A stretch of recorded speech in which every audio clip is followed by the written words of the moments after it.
Ladies and gentlemen, we have huge breaking news here. Just a few minutes ago, the official Twitter account of the president announced that he will not be seeking re-election. Just why is he making this decision now? And what does it mean for the coming election and specifically for Ukraine? I'm Paul, U.S. Army combat veteran. Let's get into it. Okay, so it took me a while to find the actual statement by the president, but it was posted on his official Twitter account, and I'm just going to sort of cover his statements, and we'll see if we can read the tea leaves a little bit about why he's doing this, right? He says, first off, I'm going to point out that the medium a little bit is the message. And the fact is that having a sitting president choose not to seek re-election is a massive, massive event. And it's something that historically, at least in the 20th century, you would expect the U.S. president to address the public directly. But as we know, President Biden has serious concerns about his age, his ability to be articulate in public speaking events is he's really struggled with. And that was before his recent COVID diagnosis, which as you know, if you know an older adult, someone in their 80s who's already cognitively having some difficulties, you know that even routine things like getting sick or getting a poor night's sleep or traveling can really throw them off their game. So I think that's why he went with a written statement. But again, the statement opens, "My fellow Americans, over the past 3.5 years, we've made great progress as a nation." And no matter where you are on the political spectrum, that's a statement I think we can agree with, because 3.5 years ago, we were in the midst of a once in a century, once in a multiple generation pandemic. So, I would say there's nowhere to go but up, but there's lots of ways you could screw it up. Look at Putin, for example, who has somehow managed to make Russia even worse on the heels of the pandemic. Today, America has the strongest economy in the world. The strongest economy in the world, sort of a subjective statement, but it's hard to argue with the fact that when a lot of nations struggled to recover from COVID, the U.S. actually has the opposite problem, a surge in inflation, right? That's how hard the U.S. economy has been coming back, is that even the Fed says, we've got to cool off this overheated economy. He said we made historic investments in rebuilding our nation, in lowering prescription drug costs for seniors, and in expanding affordable healthcare to a record number of Americans. We've provided critically needed care to 1 million veterans exposed to toxic substances.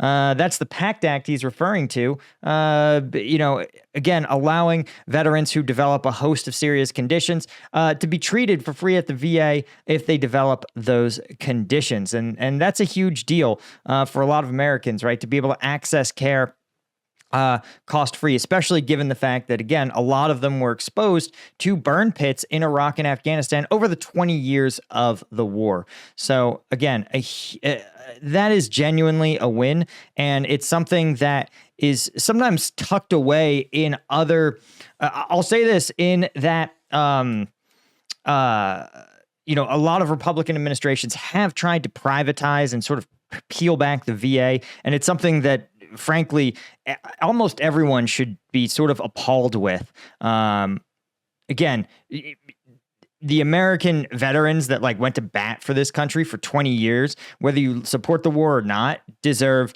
to be looked after by the country they defended. Biden also talked about the first gun safety law in 30 years and appointed the first African-American woman to the Supreme Court. And then started a sentence with "and," which bothers me a little bit, not as much as the questionable capitalization of the Republican Party platform, but just slightly. It says, "and passed the most significant climate change legislation in the history of the world." If you say so. America has never been better positioned to lead than we are today. Okay, subjective statement. After World War II and every other industrialized country was destroyed and the U.S. had its industrial base intact, that country was ready to lead the world, right? The world didn't have a choice, right? And then he says, "I know none of this could have been done without you, the American people. Together, we overcame a once-in-a-century pandemic and the worst economic crisis since the Great Depression. We've protected and preserved our democracy. We've revitalized and strengthened our alliances around the world." also true and also worth remembering that sometimes we put a lot of stock in our politicians on whoever's in charge of the White House, but ultimately the U.S. economy, it's not dictated by the president. It's dictated by the individuals that wake up every day, go to work, and make America the most productive country on the planet. And every other thing that the country does is a function of the fact that it's full of people that work literally harder than anyone else on planet Earth. In fact, we can statistically prove it through a metric called worker productivity. Let's see if we can find it by country. And this is just a function of the list of countries by labor productivity. This is how productive a country is. Literally, their GDP, basically their GDP per capita, and then they adjust it to something called purchasing power parity. So like how good of a lifestyle they can afford. Now, this is from 2019, so this is 5-year-old data. But when you sort it out like this, you see that the United States, other than like a handful of Nordic countries and who are oftentimes subsidized by some major industries, like, for example, Luxembourg is basically just a bank with a country, and countries like Norway extract a ton of oil and use that to subsidize a huge portion of their economy, including a lot of those benefits. So literally, Americans are outproducing countries who literally are just Nordic oil countries, and a literal country that's a bank. And the United States worker is still outproducing them. And boy, if we updated this data for 2024, I suspect the U.S. worker would be somehow even more productive. I'm trying to see if it's almost like nobody updated this after 2024. Zendesk has an article in 2022. Let's see if we can find it. This is for 2022. And you can see that this has the United States actually falling to 12th. But this is skewed by hours worked. And then productivity per person per hour. Okay, so this is kind of annoying. This is a different metric that I don't really like. But especially because, again, the U.S. absolutely crushing everyone else in hours worked. You can see that literally the U.S. is objectively working harder than almost any other country, dwarfing them in hours worked. In fact, dwarfing any other country in hours worked, except for maybe Malta. Shout out to Malta. But that is the takeaway, right? And ultimately, whoever's in charge, the president's right about this. It's us. It's us, the American people, just outworking anyone else on planet Earth, right? He says, now let's get to the heart of it. He says, it's been the greatest honor of my life to serve as your president. And while it has been my intention to seek re-election, I believe it is in the best interest of my party and the country for me to stand down and focus solely on fulfilling my duties as president for the remainder of my term. Wow. A huge tectonic shift from even one day ago, 24 hours ago. Biden said, I'm going to continue to campaign. And then we saw the first hint that he might be reconsidering it when the first lady actually canceled a campaign appearance. Let's see. I think it was, we try to find in the news here. Yeah, here we go. Just a day ago, she canceled an Ann Arbor campaign stop. While some people said we don't make anything of it. Again, this was like less than 24 hours ago. People said, it seems weird that, again, while the president doesn't really have the energy to campaign heavily, certainly his vice president, his wife were very, very active in making this happen. And the fact that they were canceling events was probably the first sign that this was the decision the president had reached. He says, I will speak to the nation later this week in detail about my decision. He says, for now, let me express my deepest gratitude to all those who have worked hard to see me reelected. I want to thank Vice President Kamala Harris for being an extraordinary partner in all of this work. And let me express my heartfelt appreciation to the American people for the faith and trust you have placed in me. I believe today what I always have, there's nothing America can't do when we do it together. We just have to remember we are the United States of America. So again, a really heartfelt statement from someone who is a career politician, for good and bad. But again, this is somebody who I sincerely believe did his best to do the right things by the country. Constrained by politics, constrained by reality. I think Biden and his administration woke up every day and tried to do what they thought was best, which is not something you can say for a ton of other politicians. Again, on both sides of the aisle, I believe there's a lot of people that don't. I think a lot of politicians wake up every day and say, how can I make sure I can cash my check? And then maybe incidentally, accidentally, I might, I might implement some policies as long as they don't take away from my bottom line. So, and I don't think the president was one of those people. So again, credit where credit's due. But a huge deal. So the question is, what's this going to mean for Ukraine? Whoever is nominated by the Democratic Party next is almost certainly going to run on a more decisive pro-Ukraine platform. You notice Joe Biden didn't say Ukraine explicitly, but he talked about strengthening his relationship with his allies. And that's something that is a reference to Ukraine directly, but also in the fact that through the Ukraine crisis, NATO has been engaged as a unified bloc in a way that hasn't happened in a long time, right? You may say, oh, NATO was a partner in Afghanistan, and that's true. But remember, the Taliban never really posed a military threat, right? And frankly, the fact is, or at least the Taliban weren't regarded as posing a significant military threat. Now, the reality is the Taliban won in Afghanistan. They are currently sitting in Kabul governing the country. And so NATO may have underestimated the threat that the Taliban posed. But now they don't seem to be underestimating the threat that Russia poses. And for that, that's something that, again, the United States has been instrumental in kind of getting these Western countries together to stand against Russian aggression, to say, listen, Russia, you don't get to just invade your neighbors. You cannot just invade willy-nilly. There are consequences, particularly if those neighbors are being invaded simply because they express a desire to be closer to blocs like the EU and Western Europe, right? You can't just only allow countries to exist when they do what you want.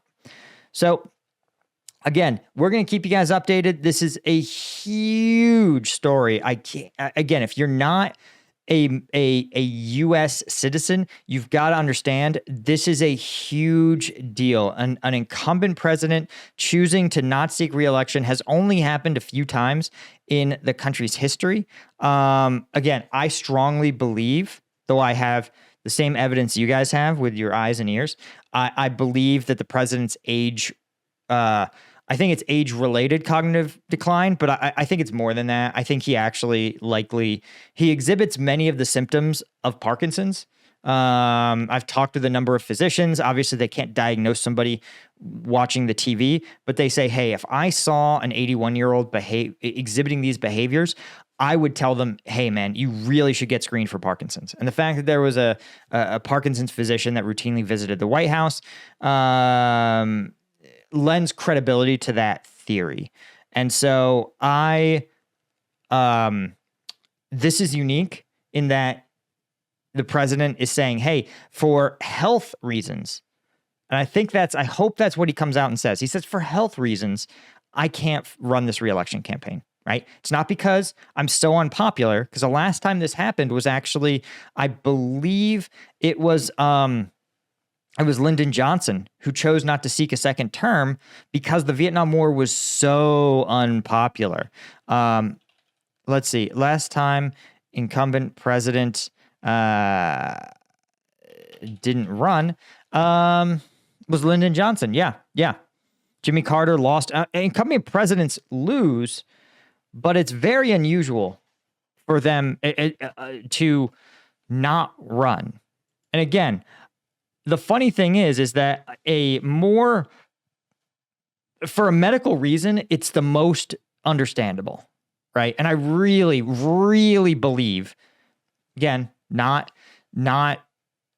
have the same evidence you guys do, But I really strongly believe, and again, the physicians I've consulted have agreed that it points to a diagnosis beyond just simple age-related decline.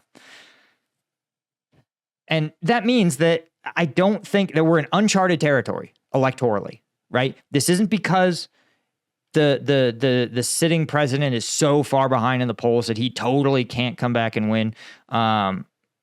Again, though he is falling in the polls, I think it would be very easy to recover given, if he were, again, a more active, could demonstrate better fitness for the office. And again, I think ultimately the Democratic Party, kind of gave him no choice. And it's important. It's fair to say that, right? It's fair to sit there and be like, listen, you need to run a candidate who can campaign.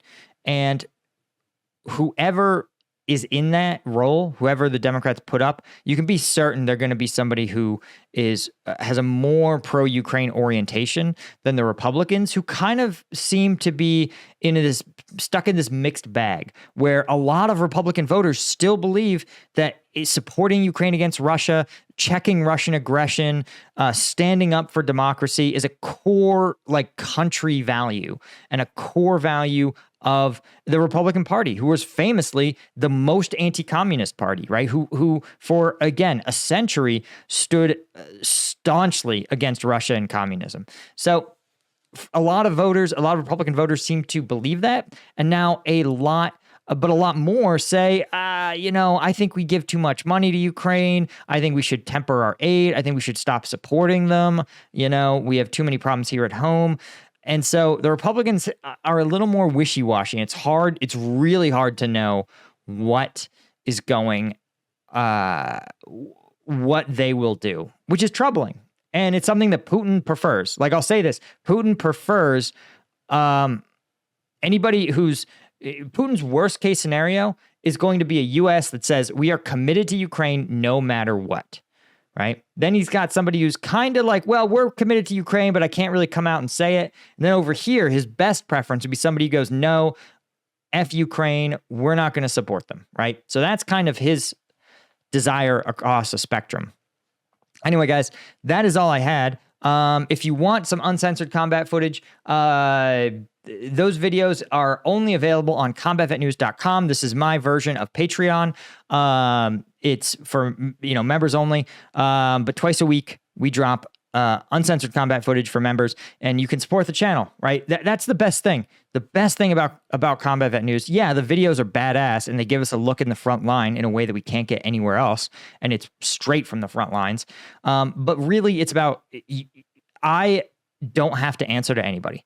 I don't care what sponsors think, right? Some sponsors may sit there and go, you can't talk about the president. You can't talk about politics. We won't sponsor you. Or, oh, we only align with brands that support conservative causes or liberal causes. And I go, I don't have a cause. My cause is informing you guys. And so because you guys are the ones who support me, I get to continue to take that stance. And I get to continue to give you guys the unvarnished truth. So if you want, combatvetnews.com. You also get the Q&A videos. There's a whole bunch of perks at every tier. So check it out. And a huge thank you to our Colonel tier members: Martin Baum, Gregory Pace, Stuart Abel, Daniel Brown, James Zola, Chris Holmes, and Chris Gorchich, as well as all Lieutenant tier members. If you want to join this elite crew, head on over. I'll see you guys in the next one. Cheers.